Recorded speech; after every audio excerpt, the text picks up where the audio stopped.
Вы смотрите программу «Актуальное интервью». С вами Марферина Алексеева. Приветствую. Масштабный республиканский проект «Музыка для всех». Это инновационная инициатива, направленная на развитие доступного музыкального образования, поддержку одаренных детей и сохранение культурных традиций в нашей республике. О проекте «Музыка для всех» и о проведении третьего международного открытого конкурса молодых исполнителей «Розовая чайка» мы сегодня и поговорим. Наша гостья в студии Ольга Харайбатова, руководитель республиканского проекта «Музыка для всех» Высшей школы музыки республики, заслуженный работник культуры Российской Федерации. Ольга Михайловна, здравствуйте. Здравствуйте. Ну что ж, вот хотелось бы узнать, когда этот проект «Музыка для всех» был начат и кем инициирован? В 2013 году Михаил Ефимович Николаев начал этот проект. Вообще инициатором, идея полностью это его. Что каждый ребенок должен заниматься музыкой, потому что музыка развивает мозг человека. И для того, чтобы быть конкурентоспособным молодым человеком в нашей современной жизни, он очень дальновидный был политик. Нужно было, чтобы музыка вошла в общеобразовательные школы. А то у нас только детские музыкальные школы, которые охватывали 14% детского населения. А нужно было, по его мнению, по его идее, чтобы хотя бы 70% детей, дети, которые хотят учиться, они должны иметь возможность заниматься музыкой.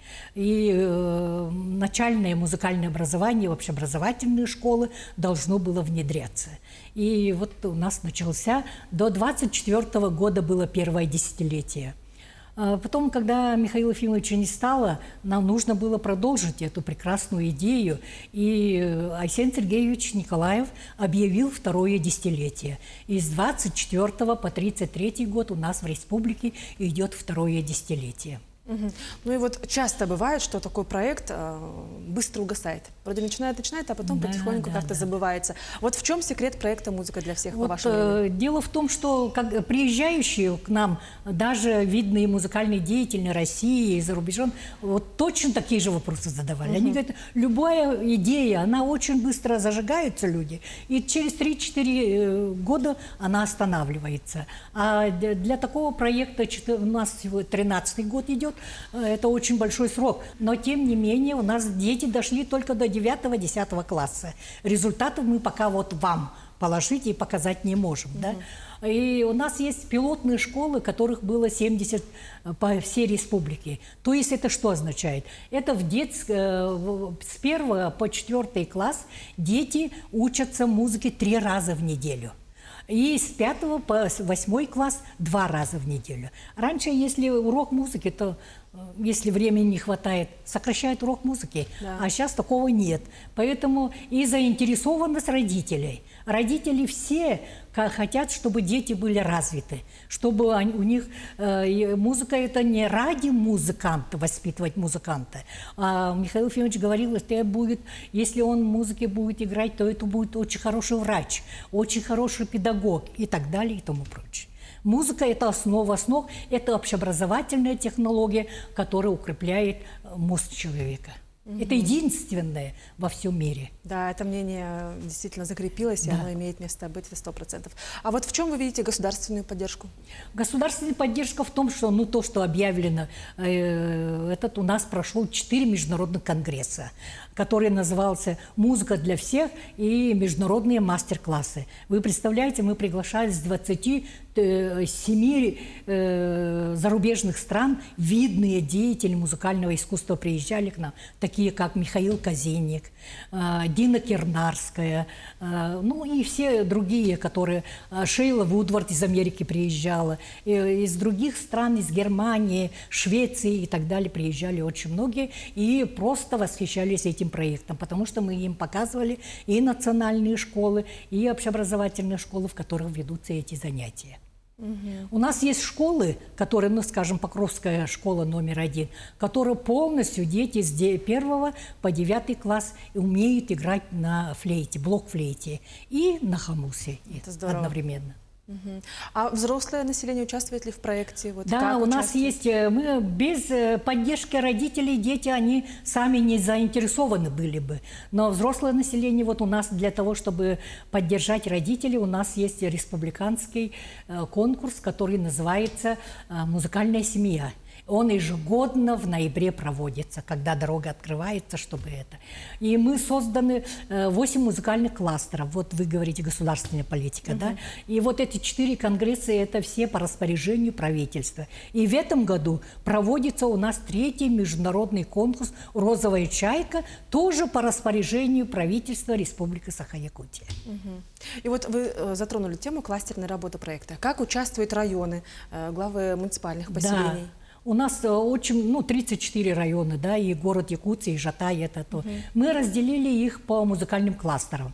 Значит, заречные улусы отдельно собираются, центральные улусы, город Якутия, поселок Жатай, это северные улусы, тоже 3 кластера. Таким образом, мы всю республику разделили на кластеры.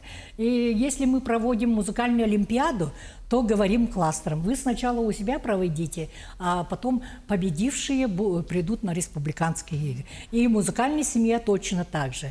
1 октября – это Международный день, скажем, музыки, и они тоже во всех музыкальных кластерах принимают. И от того, как кластеры работают, это мы увидим. Вот у нас будет стратегическая сессия, которая называется «Музыка для всех. Вектор развития второго десятилетия». В 2-м десятилетии мы хотим, чтобы вот кластерная работа была поставлена хорошо, чтобы были заинтересованы главы муниципальных образований, чтобы у них были свои хоры, чтобы у них были духовые оркестры, имени главы или главы. И в свое время Михаил Ефимович был у нас хор мальчика-президента. Помните, да? Да. Он гремел. И выпускник вот этого хора сейчас вот артист Санкт-Петербургской оперы. Да.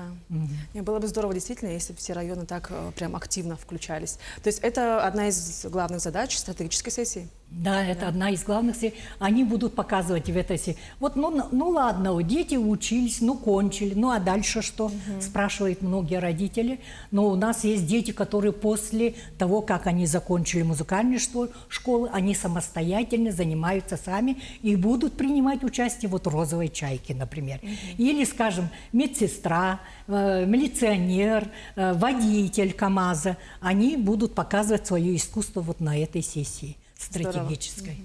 Ну и вот буквально через несколько дней начнется международный конкурс, да, о котором мы говорили, вот «Розовая чайка». Как идет подготовка? Какие будут номинации? Тоже очень интересно. Да, у нас 9 номинаций будет. Раньше у нас первые 2 конкурса прошли. Это в основном профессиональные были. Скрипка, виолончель, фортепиано и так далее. Да? В этом году мы решили 9 номинаций, в которых это, фортепиано, как всегда, есть, потому что очень распространенное. Есть у нас фортепиано, музыка для всех. Многие дети занимаются в детских музыкальных школах не по профессиональной подготовке, а по общеобразовательной программе. Вот они будут принимать участие. Или те, которые уже закончили музыкальную школу, 2 года прошло, но они хотят дальше принять участие, самостоятельно занимаются. Вот они будут принимать участие. 3-я номинация у нас оркестровые инструменты. Все духовые, струнные инструменты будут вот в этой номинации. Русские народные инструменты в этом году решили, потому что баян у нас очень распространен, мандолина, балалайка и так далее, русские народные инструменты. И коллективное музицирование, это мы имеем в виду оркестры и ансамбли народных инструментов. Например, вот оркестр народных инструментов Дворца детского творчества, его практически все знают. Да. И там даже не занимаются люди, музыкальной грамоты не имеют, но они именно садятся сразу за инструментом и начинают играть. Поэтому вот таких оркестров у нас многие, специально для них коллективное музицирование. Ансамбли или это. Следующее – это хоровое пение. Хоровое пение, у нас, помните, вы, наверное, тоже знаете, есть такое направление «битва хоров». Вот под фонограмму начинает хоры соревноваться. Но сейчас, в последнее время, влияние проекта «Музыка для всех», все хоры занимают места, которые под живой аккомпанемент. Значит, слух. улучшаются у детей, и дети очень любят именно не под фонограмму петь, а нормально петь под живую музыку. Да. Поэтому это хоровое пение у нас. И, кстати, хоровое пение у нас дали Смоленская область, город Киров дали заявку. У нас 2 участника из зарубежных стран, например, и 8 регионов принимают участие. Да? Музыкальное народное творчество, 7-я номинация. Ну, здесь музыкальные исполнители на национальных музыкальных инструментах и пение, сольное пение, да, тоже народное. И 8-я номинация – это хореография. Ну, так как у нас Айсен Сергеевич сказал, что проекту «Музыка для всех» надо иметь 2 направления – музыка и хореография. Поэтому очень активно подключилась у нас хореографическая балетная школа, училище, которое называется, да, имени Посельских, и они вот будут проводить номинацию хореографии. Это впервые, получается? Да, хореография из Новосибирска примут участие, из Монголии примут участие. Но надо сказать, что это «Розовая чайка» в связи с финансированием, трудностями и так далее. Мы объявили и очное, и заочное. Так, и в этом году очень новое у нас, мы очень рады этому. Все-таки мы 13 лет занимаемся этим проектом, и многие начали исследовать этот проект. Научно-методические работы, учебно-методические работы стали принимать участие. Мы издали 4 большие книги по результатам этих конференций, научно-практической конференции. И в этом году объявили конкурс среди учителей общеобразовательных школ, детских музыкальных школ и вообще между теми, кто занимается профессиональным музыкальным развитием детей. Вот 9 номинаций, так что у нас. Да, очень насыщенные дни будут. Да. Ну и вы уже вскользь упомянули о гостях некоторых. Давайте немножко подробнее, да, кто будут гости, какие-то, возможно, именитые спикеры, кого вы ожидаете? Да, у нас из Новосибирска приедет народный артист Александр Алексеевич Гуревич. Он профессор Новосибирской консерватории, и там в ансамблях играет и так далее, и на концертах у нас будет выступать. Он будет председателем жюри «Русские народные инструменты». Приедет Нина Александровна Бергер из Санкт-Петербургской консерватории, профессор. Она к нам больше 10 раз приезжала, наш большой друг, она просто в восхищении от нашего проекта. И сейчас Гнесинка начинает такой проект, что надо музыкальную грамотность по-другому преподавать. Не так сложно, как для этих музыкантов, а как-то вот, чтобы детям было интересно. И вот эту методику разработала Нина Александровна, и она в рамках этого конкурса проведет КПК. Ну да, действительно, очень насыщенная программа. И вот с последним мнением о том, что вот сольфеджио даже звучит уже сложно, да? Я до сих пор вспоминаю, помню, как в детстве боялась, а сейчас думаю, надо было тоже изучать. Но если бы эту идею поддержат и будет вот прям в такой игровой, какой-то легкой форме преподавать, будет очень здорово. Да. Ну что ж, Ольга Михайловна, спасибо, что вы уделили время, ответили на наши вопросы. Но самое главное не сказала. Скажите. Дело в том, что приезжает Залесская Мария Кирилловна, которая является главным редактором издательства «Молодая гвардия». Вы прекрасно наслышаны о якутской линейке, и она будет проводить бесплатные мастер-классы для музыкальных журналистов. Приглашаем вас лично. Спасибо вам большое. Ну что ж, на этом мы заканчиваем. Это была программа «Актуальное интервью». До встречи в эфире.